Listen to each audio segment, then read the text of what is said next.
Dorry Kordahi is a true entrepreneur. What do I mean by true entrepreneur? I think the word entrepreneur gets overly used in my opinion. Everybody today is an entrepreneur, but it certainly resonates next to Dorry Kordahi's name.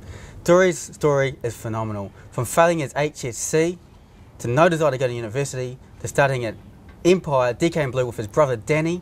We're here to talk to him about today. He debuted on the Rich List last year. He's an exceptional individual, entrepreneur, innovator, leader in his industry. Welcome, Dorry. How are you this morning? Thanks, We're here in your Wealth Dorry's studio, but really it is just a backyard deck of your very nice house we have here. Thanks, mate.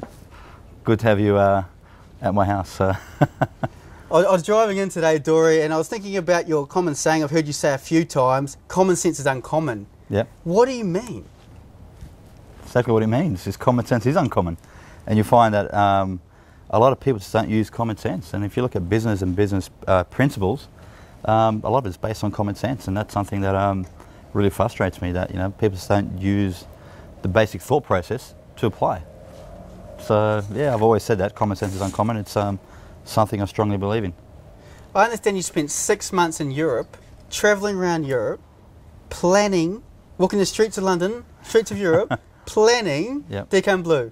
Yep. How important was that in retrospect? I guess visualization is probably the most important aspect of any business, and for me, working with a family business prior to starting the company for 5 years, I saw a lot of things that were being done incorrectly from my point of view, and I sort of got to a point where I wanted to test my abilities. So for me, it was meant to be a 10-week holiday, visualizing and mapping my plan to launch my business, and it ended up being 6 months. So it was more about visualizing how I was going to do it more than anything else.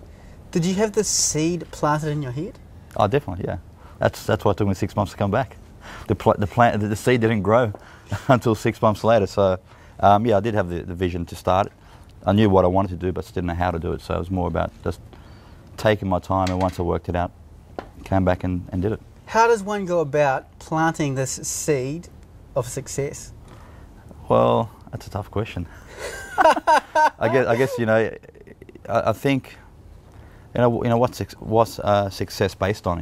It varies. Like success can mean being content with with a 9-to-5 job and working for somebody. So it's for me, me being successful was to prove a lot of people wrong, and that was my drive. Your and fuel. My fuel to sort of to get out there, and that's something that really got me going.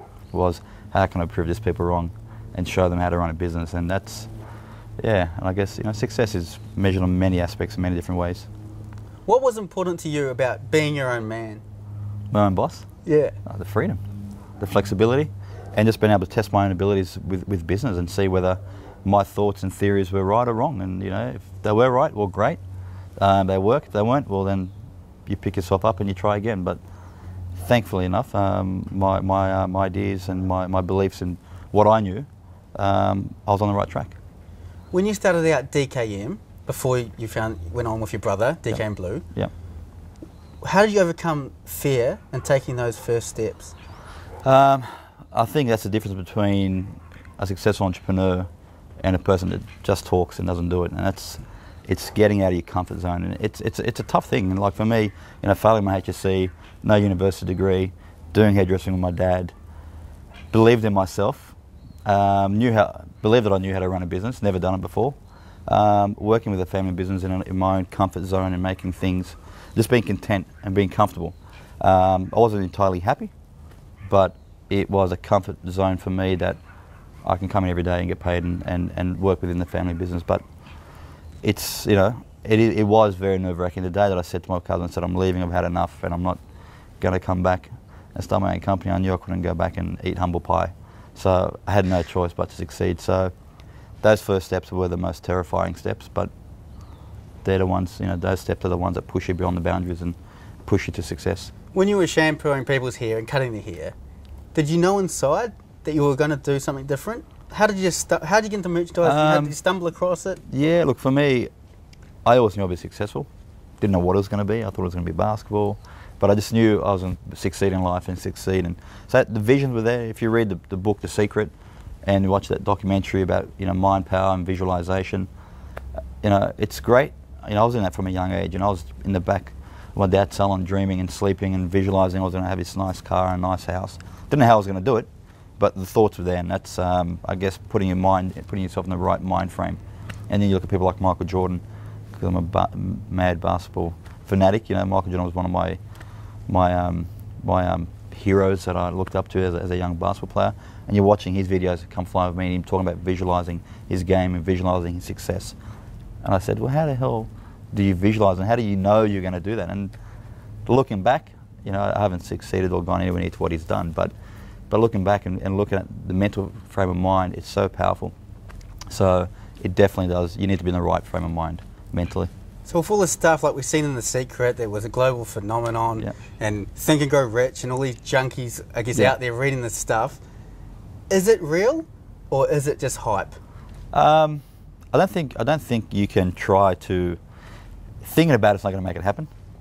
You've got to have the power to act, to do it, which is why I got my book out called Power to Act. We have a copy here. I have read The Power to Act. It's a great read. Thanks. I recommend every Wealth Wise member read this. Thanks, mate. Absolutely. But yeah, it's all about, you know, a lot of people talk the walk and not deliver. And for me, you know, I've had a lot of friends telling me, I'm going to do this, I'm going to do that. I go, guys, just shut up and just do it. You know, and you got to follow through. Now let's think about when right from the start, you're working out of your parents' shed. How hard was it when people were calling up, you know, mums in the background, cats and dogs, noise in the background? How was that? Look, you know, I enjoyed it. I think that the upstart was probably the best part of the business. Working on your own. I was my accountant, my publicist, my salesperson, my warehouse manager. I did it all, and that was really exciting because, you know, for me, the only way was going up. So I avoided having companies come and see me. Obviously, it wouldn't go down too well when I'm trying to pitch a big business via the net and just the way I position the business. But you know, they're the things that inspire you to sort of want to grow beyond what you're doing. But for me, that was my office. I used to wake up in the morning at 7:30, shower up, put on my clothes, go into the back office. Phone would probably ring once a day, but you know, I'll just sit there and wait for that phone to ring and go out there and be proactive and push for business. You're author of the book, and it is a great read, The Power to Act. Thanks, what mate. does the power to act mean? What is it? 3 words. Power to act. Is it? I do 3 words. Power to act. That's you know, it's, as I said to you earlier on, a lot of people talk about doing things. Power to act is about actually applying yourself.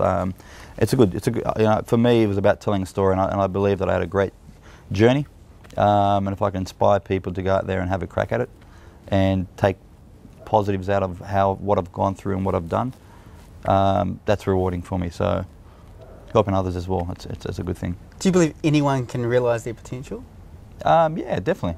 But you know, yeah, I do.